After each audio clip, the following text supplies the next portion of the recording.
Olá a todos, sejam bem-vindos a mais um vídeo.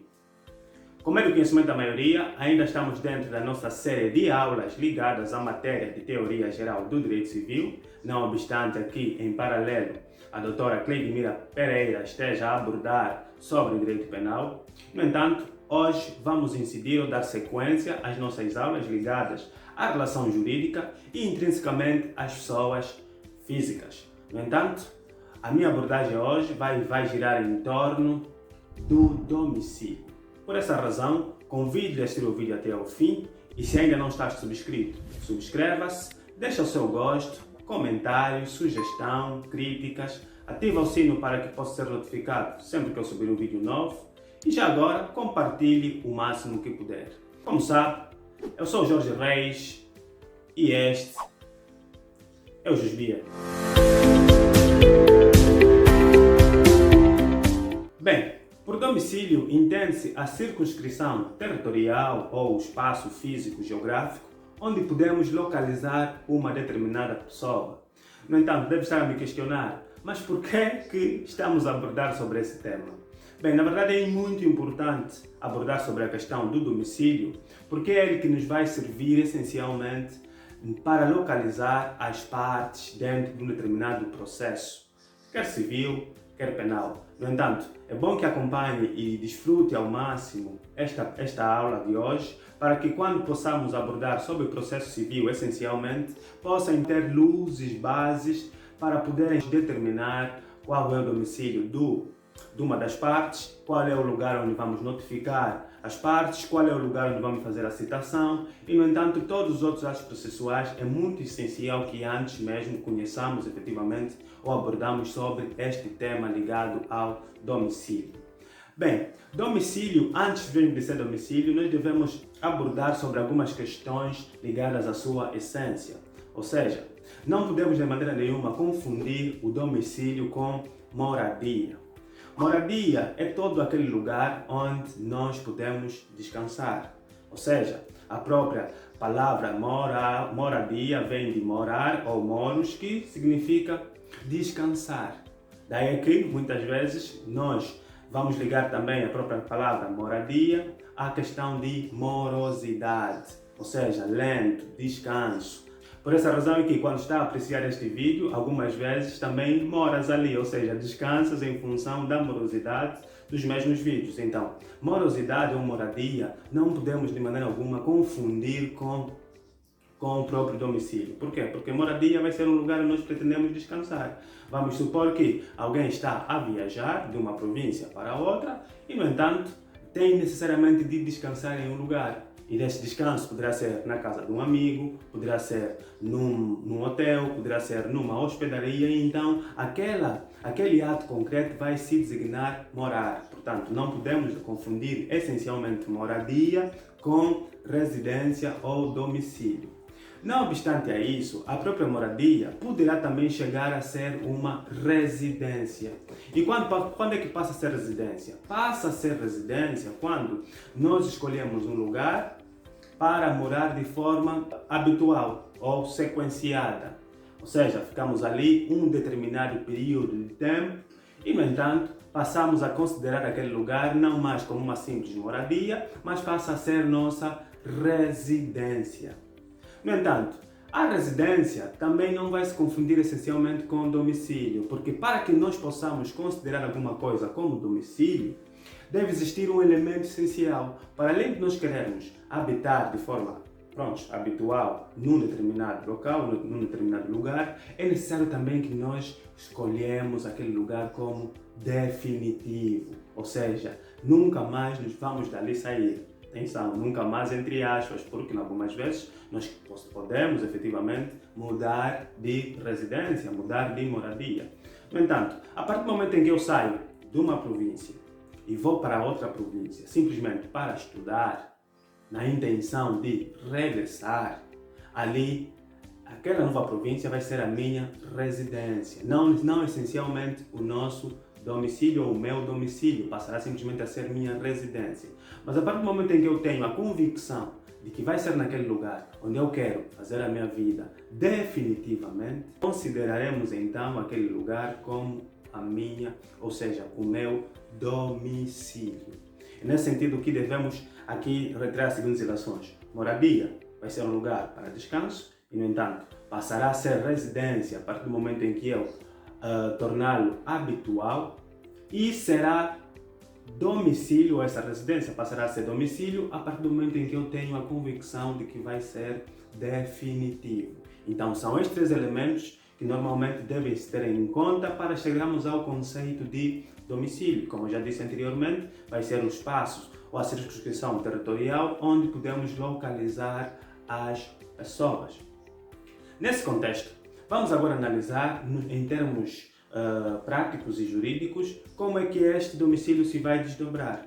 Bem, em termos gerais, a nossa lei, nos termos do artigo 82 do Código Civil, determina que devemos efetivamente olhar em primeira instância para o domicílio voluntário geral. Bem, é domicílio voluntário geral por quê? Porque, como eu já disse anteriormente, antes mesmo de nós considerarmos alguma coisa como domicílio, deve existir uma vontade individual da parte. Ou seja, eu vou escolher de forma voluntária um determinado lugar para fazer meu domicílio. Então, em regra geral, o domicílio deve ser voluntário. Por essa razão é que nós olhamos para a norma do artigo 82 como domicílio voluntário geral. Porque, em regra geral, o domicílio é voluntário. Eu escolho um lugar onde vou efetivamente fazer meu domicílio. E não obstante a isso, o próprio artigo 82, número 1, vai estabelecer que, em regra, o domicílio é a residência habitual do indivíduo. Por isso é que eu lhes disse anteriormente, a residência só passa a ser tida como domicílio a partir do momento em que o indivíduo, a parte, vai ter a convicção de fazer aquela residência como habitual e definitiva. Este domicílio voluntário geral poderá ser múltiplo, ou seja, nós podemos não ter simplesmente um domicílio, podemos ter mais de um domicílio. Mas atenção, como eu já lhes disse anteriormente, o domicílio normalmente serve para podermos praticar alguns atos judiciais ou processuais num processo civil ou penal. E nesse contexto, quanto mais domicílios nós tivermos, mais fácil fica a nossa identificação. Por essa razão, não é muito aconselhável ter mais de um domicílio. Mas, entretanto, quando o indivíduo tem mais de um domicílio, a própria lei também estabelece isso, vamos daqui a pouco olhar para a norma. Então, quando existe mais de um domicílio, aí nós podemos ser citados, notificados ou de qualquer ato judicial através de um ou do outro domicílio. Então, por essa razão é que não é muito bom, algumas vezes, ter mais de que um domicílio. E quando é que nós vamos ter mais de um domicílio? Vamos ter quando nós temos a convicção, ou temos as nossas coisas pessoais e não só, quer num lugar, quer no outro. Vamos supor que alguém é deputado em representação da província do Bié, por exemplo. Sendo deputado em representação da província do Bié, terá necessariamente de mudar-se para cá. No entanto, aqui vai ter uma residência e terá também a sua residência no Bié. No entanto, pode, nesses casos concretos, de forma pessoal, ser notificado tanto aqui em Luanda, porque é onde está a Assembleia Nacional, quer também na província do Bié. Então, ele vai ter necessariamente essas duas residências. Eu, em particular, já não tenho duas residências, porque já estou efetivamente domiciliado em Luanda. Mas, antes de fazer a alteração do meu bilhete de identidade, primeiramente eu estava sediado, ou melhor, tinha residência cá em Luanda e também tinha residência oficial e o meu domicílio era propriamente no Bié. No entanto, podia ser notificado tanto no Bié quanto aqui em Luanda. Então, são essas situações que normalmente nós poderemos invocar o próprio domicílio múltiplo. Não obstante a isso, poderemos também enquadrar dentro da classificação do próprio domicílio o domicílio profissional, que vem consagrado nos termos do artigo 83 do nosso Código Civil. Mas antes mesmo de olharmos para o artigo 83, é importante que eu faça aqui uma breve leitura do artigo 82 do nosso Código Civil, que é para que possamos então dar amparo legal a tudo aquilo que eu acabei de abordar. Artigo 82, domicílio voluntário geral. Percebam mais uma vez, e eu gosto muito de tocar nessa tecla porque é essencial. Quando vai fazer a leitura dos seus artigos num Código Civil, atente-se sempre ao facto de que o nosso Código está subdividido em secções, subsecções, títulos, livros, e, no entanto, é muito importante que consiga perceber qual é a secção onde nós encontramos a questão do domicílio. Como eu referi há pouco, o domicílio enquadra-se dentro das pessoas físicas e estamos dentro da relação jurídica, e é dentro da relação jurídica onde vamos efetivamente enquadrar na secção 3ª do nosso Código Civil, dentro do livro primeiro, que é a parte geral, mas, no entanto, é importante que tenha essa situação toda bem elencada na sua cabeça para que não tenha, então, algumas dificuldades. O artigo 82 estabelece o seguinte: número 1. A pessoa tem domicílio no lugar da sua residência habitual. Se residir alternadamente em diversos lugares, tem-se domiciliada em qualquer um dos lugares. Então, mais uma vez, estamos aqui a dar amparo naquilo que eu já acabei de frisar. No entanto, eu posso, se tiver 2 domicílios, ser localizado tanto num quanto no outro. Número 2. Na falta de residência habitual, considera-se domiciliada no lugar da sua residência ocasional. Ou, se esta não puder ser determinada, no lugar onde se encontrar. Bem, esse número 2 aqui traz-nos uma figura muito importante que é necessário que eu aborde. Na verdade, existem algumas pessoas que, dada a sua situação, não têm essencialmente uma residência habitual. Não têm necessariamente um lugar onde serem encontrados. E, no entanto, se não têm esse lugar para serem encontrados, estabelece o artigo 82, número 2, que poderão ser localizados onde as pessoas forem encontradas. Vamos supor que estamos a falar, por exemplo, dos ciganos. Pronto, em Angola não existem propriamente ciganos, mas podemos falar dos nossos coiçãs. Os coiçãs são nômades de essência e, no entanto, não têm essencialmente um lugar, não obstante a hoje em dia nós encontramos especificamente aí nas zonas do Cubango, o Nende e não só, mas eles não têm efetivamente um lugar. Imaginemos que nós teremos que citar um coiçã. Não tem residência habitual. Eu não vou colocar na peça que o indivíduo tal localiza-se ou tem residência habitual no lugar X, onde pode ser onde é o seu domicílio. Mas, no entanto, onde nos encontramos é aí onde vamos efetivamente citar aquele indivíduo concreto. Também pode-se aqui aplicar a situação dos fugitivos, né? Alguém que normalmente cometeu um crime e põe-se em fuga. Pondo-se em fuga, nós não sabemos concretamente onde é a sua residência habitual ou qual é o seu domicílio. Então, será notificado no lugar aonde for localizado. É nesse sentido que é importante nós olharmos para esta norma do artigo 82, que estabelece, em primeiro lugar, a regra geral, que a residência habitual é o lugar ou é o domicílio do indivíduo. Não obstante a isso, pode-se ter situações concretas, como eu já expliquei, quer dos coiçãs, quer dos fugitivos, que vamos ter que notificar as pessoas no lugar onde forem localizadas. Ou seja, vamos ter que pegar no oficial de diligências, porque normalmente isso acontece nos tribunais ainda, não têm carros nem meios próprios para fazer as diligências judiciais, então o advogado pega no oficial de diligência e vamos atrás do fugitivo, vamos atrás do coiçã para que possa ali então ser notificado no lugar onde for localizado. Então, o artigo 82 vem efetivamente dar amparo legal a isso. Como ia dizendo, o artigo 83, por sua vez, vai determinar o domicílio profissional. Ou seja, existem casos em que nós não teremos obrigatoriamente de nos dirigir à residência habitual. Como já disse, a residência habitual vamos aqui ligar ao domicílio do indivíduo, porque existe um domicílio profissional. Atenção, quando nós olhamos aqui como domicílio profissional, não é propriamente na situação de direito de trabalho, esquecem, afastam a situação de direito de trabalho. Domicílio profissional, porque o indivíduo trabalha no lugar e, no entanto, também podemos localizá-lo naquele lugar de trabalho.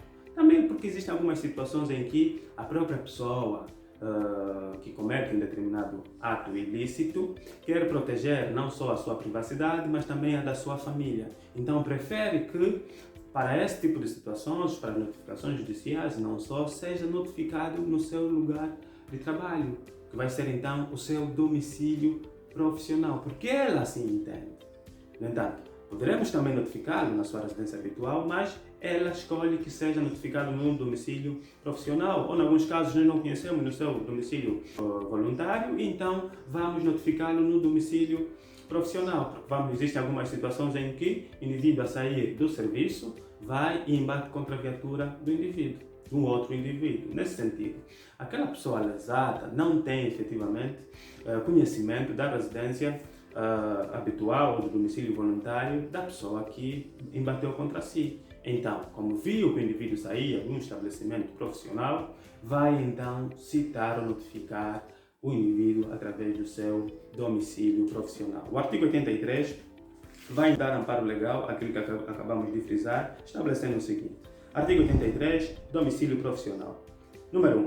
A pessoa que exerce uma profissão tem, quanto às relações que a esta se referem, domicílio profissional no lugar onde a profissão é exercida. Isto é, todas as questões profissionais vão ser tratadas no domicílio profissional do indivíduo. Ponto. Número 2. Se exercer a profissão em lugares diversos, cada um deles constitui domicílio para as relações que lhe correspondem. Bem, estamos aqui na verdade a analisar que a questão do domicílio normalmente são para as questões profissionais, mas não. Já que abordei há pouco que existem algumas situações em que, em função da dificuldade, já sabemos como é que o nosso país é, em Angola, infelizmente administrativamente, fica muito difícil localizar as pessoas, porque as nossas ruas não têm nome, as nossas casas não têm número e dificulta-nos bastante identificar as pessoas. Então, se conseguimos perceber efetivamente onde é o lugar de trabalho daquele indivíduo, podemos normalmente praticar diligências judiciais e não só, cobrança de dívidas e outras coisas, no domicílio profissional daquele indivíduo. E se ele tiver mais de 2 domicílios profissionais, ou seja, mais de 2 trabalhos, claramente que vai ser notificado em um ou em outro. Bem, nesse sentido, vamos ainda encontrar aqui outras modalidades de domicílio. Essas modalidades de domicílios poderão ser, primeiramente, o domicílio eletivo. Domicílio eletivo, o que isso quer dizer? O domicílio eletivo é assim determinado porque tem como finalidade as partes escolherem qual vai ser o foro da sua relação jurídica controvertida.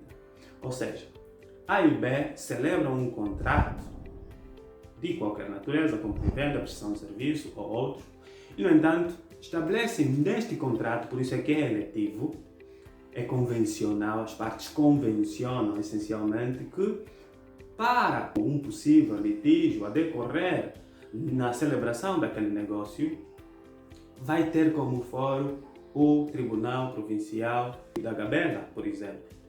Por que eles escolhem a Gabela? Porque aqui, uma parte, vamos supor que vive em Luanda e a outra parte vive no Cunene. Não haverá aqui a possibilidade de uma das partes escolher o seu foro. Por quê? Porque normalmente, se eu vivo em Luanda, pode ser que conheça alguns juízes ou algumas pessoas que possam influenciar até certa medida no caso. Então, o que vive no Cunene, idem. Para não existir essa possibilidade de desconfiança e também de existir uma certa parcialidade no julgamento de um eventual litígio a decorrer naquele contrato, então as partes vão determinar um fórum neutro, que vai ser o Tribunal Provincial da Gabela, para que não exista então ali a parcialidade, o juiz seja efetivamente imparcial e quem elegeu são as duas partes. Por essa razão é que vamos determinar aqui como um domicílio eletivo. As partes determinaram que o tribunal concreto vai ser Y e não Z para evitar questões de parcialidade. O nosso artigo 84 vai também dar amparo legal ao que aqui acabamos de frisar.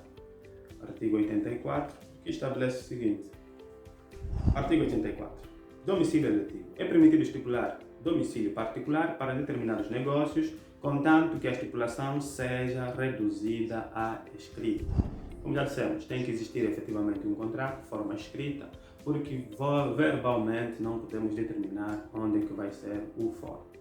Portanto, Existem também, ainda dentro dessas situações todas, os domicílios necessários. Atenção, que nós aqui quando olhamos por necessário, no que diz respeito ao direito, necessário tem que ver com obrigatoriedade. Ou seja, aqueles indivíduos que obrigatoriamente a lei estabelece que devem ser domiciliados em lugares específicos. E quais são esses indivíduos? Podemos olhar em primeiro lugar para a questão dos próprios incapazes. Todo incapaz, regra geral, deverá ser localizado onde? No lugar onde habita o seu representante legal. Por outro lado, a questão dos próprios militares. Bem, os militares, regra geral, devem ser localizados aonde? Onde consta a sua unidade. Por outro lado, os presos, claramente, vão ser notificados na comarca onde estiverem a cumprir a devida pena. É nesse sentido que existe efetivamente essa questão aqui do domicílio necessário, porque existe efetivamente uma obrigatoriedade da norma a serem aqueles indivíduos notificados nessas situações específicas. Percebam, falei da questão dos incapazes. Já vimos que os incapazes são aqueles que não têm, até certa medida, a capacidade de discernir o certo e o errado e não podem agir de por si, porque poderão praticar atos que vão ferir, até certa medida, o seu património e também a sua pessoa. Então, são determinadas pessoas específicas para poderem, então, representá-los em todos os atos a serem praticados. Então, o número 1 estabelece: o domicílio dos menores e interditos é o do respectivo representante legal, salvo a quanto dos atos em que possam servir ou intervir pessoalmente. Número 2. Não é aplicável o disposto no número anterior se o representante residir no estrangeiro ou estiver cumprindo pena de prisão, seja qual for a natureza desta. Estamos aqui a aplicar uma exceção, mais uma vez, existem duas exceções a esta questão dos interditos e dos menores, porque, em regra, devem ser representados, ou seja, o domicílio deles é o domicílio do seu representante legal, excepto se possam ser praticados esses atos de forma pessoal. E, por outro lado, também não poderão ser notificados no domicílio habitual do seu representante legal se este estiver a residir no estrangeiro ou se, no entanto, estiver a cumprir uma pena de prisão, seja qual for a natureza. Bem, domicílio legal dos empregados públicos. Bem, atenção, o empregado público sofre aqui de uma situação muito importante. Porque, sendo empregado público, automaticamente nós estamos, até certa medida, a representar o Estado em todos os atos. E assim sendo, fica muito mais fácil o empregado público ser notificado ou encontrarmos o seu domicílio, porque, normalmente, o empregado público deverá ser notificado aonde? No lugar onde exerça a sua profissão. Basicamente, que vamos enquadrar também aqui dentro do próprio domicílio necessário ou legal. Por quê? Porque o empregado público, vamos supor que alguém que trabalha na primeira secção da sala da família, vamos lá. Se ele pratica um determinado ato que fere a integridade física ou moral de uma outra pessoa, ou patrimonial também de uma outra pessoa, vamos notificá-lo aonde? Na primeira secção da sala da família do Tribunal Provincial de Luanda, vamos supor que é em Luanda. Fica mais fácil, nós não precisamos aqui nos preocupar onde é que o indivíduo habita, nem nada disso. Por quê? Porque já está ali bem definido onde é que ele vai poder ser notificado. O mesmo ocorre, como eu disse anteriormente, com os militares. Os militares vão ser notificados aonde? No lugar onde esteja a exercer a sua profissão, normalmente nas unidades. Então, nesse contexto, também é importante aqui ver a situação, por exemplo, porque nós olhamos para militares e não podemos olhar simplesmente para aqueles que praticam atividade aqui na terra. Também existem os militares da Marinha de Guerra, Marinha de Guerra, e também existem os militares da Força Aérea. No entanto, se um militar estiver em alto mar e não só, ou talvez num outro país, e no entanto quisermos notificá-lo, não vamos até lá e notificá-lo, não. Vamos até a unidade, no lugar onde ele está a exercer a sua profissão, e fizemos a notificação ali. Porque não precisamos persegui-lo por via marinha para poder fazer então a devida notificação. Mesmo cedo com aqueles indivíduos que estão a fazer as suas atividades no ar. Não vamos até lá. Deixamos simplesmente a notificação no lugar onde ele esteja a exercer a sua profissão. Vamos então aqui analisar o artigo 87. Artigo 87, domicílio legal dos empregados públicos. Número 1. Os empregados públicos, civis ou militares, quando haja lugar certo para o exercício dos seus empregos, têm nele domicílio necessário, sem prejuízo do seu domicílio voluntário no lugar da residência habitual. Percebam? É basicamente o que eu acabei de referir. Se nós temos como identificar o lugar onde ele esteja a exercer o seu emprego, ali vai ser o lugar onde deveremos notificá-lo.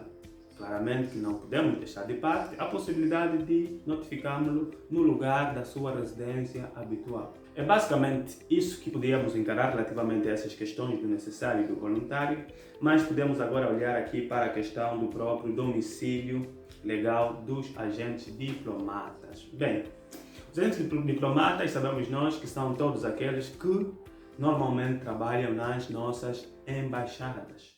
Angola tem diversas embaixadas pelo mundo afora e sabemos nós que essas embaixadas representam o território angolano naqueles respectivos estados. Isto é, fica um pouco aqui difícil depois determinar como é que vai ser a questão do domicílio desses indivíduos que trabalham nas nossas embaixadas, dos próprios agentes diplomatas. Por quê? Porque normalmente eles devem ser notificados na embaixada onde estiverem a exercer as suas funções. Regra. Por quê? Porque também são, como vimos há pouco, agentes ou empregados públicos. Sendo eles empregados públicos e sendo que podem ser efetivamente, claramente notificados, porque o seu lugar de profissão está ali bem determinado, é a Embaixada de Angola, por exemplo, nos Estados Unidos, nós chegamos lá e deixamos a notificação. Este artigo 87 vai nos dizer o seguinte: exceptualmente, pode existir aqui a possibilidade do agente diplomático alegar a extraterritorialidade. Como assim extraterritorialidade? O que é isso de extraterritorialidade, Jorge? A extraterritorialidade será a possibilidade que os agentes diplomatas têm de, em algumas vezes, dizerem que não querem ser notificados como angolanos, mas sim querem chamar a lei estrangeira. Ou seja, se estão em Angola por meio da embaixada, não é, nos Estados Unidos, o que é que ele faz? Sai da embaixada. Saindo da embaixada, automaticamente está no território dos Estados Unidos. Está aqui, então, a alegar a extraterritorialidade. Estabelece o artigo 88, domicílio legal dos agentes diplomáticos angolanos. Os agentes diplomáticos angolanos, quando invoquem a extraterritorialidade, consideram-se domiciliados em Angola. Ou seja, sempre que um indivíduo angolano, que seja agente diplomático e, no entanto, vai alegar a extraterritorialidade, como acabei de explicar, vamos considerá-lo domiciliado em Angola, especificamente em Luanda. Isto é, vamos poder notificá-lo junto do Ministério das Relações Exteriores ou então junto do seu domicílio voluntário, no caso, a sua residência habitual. Bem, relativamente a essa questão, é basicamente isso que nós devemos ter em conta. No entanto, é importante também nos olharmos aqui para a questão do próprio domicílio das pessoas coletivas, porque tudo que a gente aqui abordou é inerente às pessoas físicas, ou seja, às pessoas singulares. As pessoas coletivas ou as pessoas jurídicas são aquelas que vão ser constituídas por um conjunto de pessoas que irão então representar, essa pessoa coletiva vai então representar os atos em nome de todos. E poderão ser, como eu já aqui frisei, as sociedades comerciais ou civis, as fundações, as associações, entre outras. Nesse contexto, como é que nós vamos determinar depois o seu domicílio? Bem, na verdade nós podemos olhar aqui para duas situações específicas. A primeira vai ser a que vai determinar que as suas coletivas terão como domicílio o lugar determinado no estatuto da sua Constituição. Ou seja, quando nós vamos constituir uma empresa ou sociedade comercial, quando nós vamos constituir uma associação ou então uma fundação, devemos fazer um estatuto. E naquele estatuto devemos determinar qual vai ser a sede da associação, da sociedade comercial ou da fundação. E a partir dali, todos os atos que forem adstritos daquela empresa deverão ser notificados junto daquele lugar domiciliado, ou melhor, daquele lugar determinado no estatuto. Por isso, não podemos algumas vezes confundir o lugar, por exemplo, de uma loja ou de um estabelecimento comercial com propriamente a sede da própria pessoa coletiva, porque algumas vezes poderá ser diferente. Nós determinamos uma coisa no nosso estatuto, mas no entanto temos, por exemplo, o estabelecimento comercial num outro lugar, a administração num outro lugar. Se for uma fábrica, a fábrica também num outro lugar. Então devemos praticar os atos no lugar determinado no estatuto. Por essa razão é que muitas vezes quando nós vamos celebrar contratos com pessoas coletivas, principalmente com empresas, pedimos que nos forneçam a sua certidão comercial, porque é na certidão comercial onde vai ser aferido como é que se determinou a sede da empresa e também, algumas vezes, solicitamos os estatutos, que é para verificar também essa situação concreta. No entanto, regra geral, vamos determinar o domicílio da pessoa coletiva no lugar determinado no estatuto constitutivo da mesma.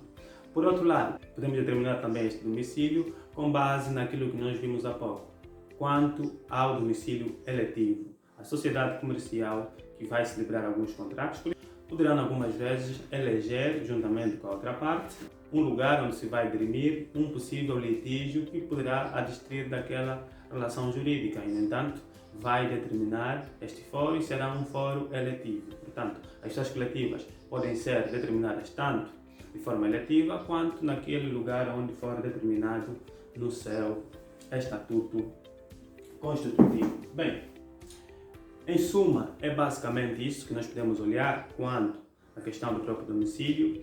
E só de reforçar aqui que é muito importante nós fazermos essa abordagem sobre o domicílio. Por quê? Porque, na verdade, não serve simplesmente para as questões processuais, como eu referi no início, mas também nós podemos observar que, para determinar o lugar de abertura da sucessão, é necessário que consigamos saber qual é o domicílio do decúios. Ou seja, devemos determinar que será considerada aberta a sucessão no lugar do último domicílio do decúios.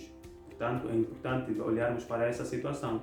Também podemos determinar, através do domicílio, o lugar para o cumprimento da obrigação, porque o artigo 772 estabelece que o lugar de cumprimento da obrigação será no domicílio do devedor. Também é ainda importante fazermos essa abordagem, porque, como vimos há pouco na questão dos próprios agentes diplomáticos, o domicílio é um elemento de conexão, ou seja, através dele podemos determinar qual vai ser a norma aplicável em caso de conflito de duas leis estrangeiras, ou seja, a questão da própria extraterritorialidade, quando existem duas normas de estados diferentes a intervirem sobre um único caso. Então, podemos também determinar ali qual vai ser a lei aplicável através do domicílio. No entanto, olharmos depois para as normas de conflitos, artigos 25 e 31 do nosso Código Civil, podemos perceber mais ou menos que o próprio domicílio é também um elemento de conexão.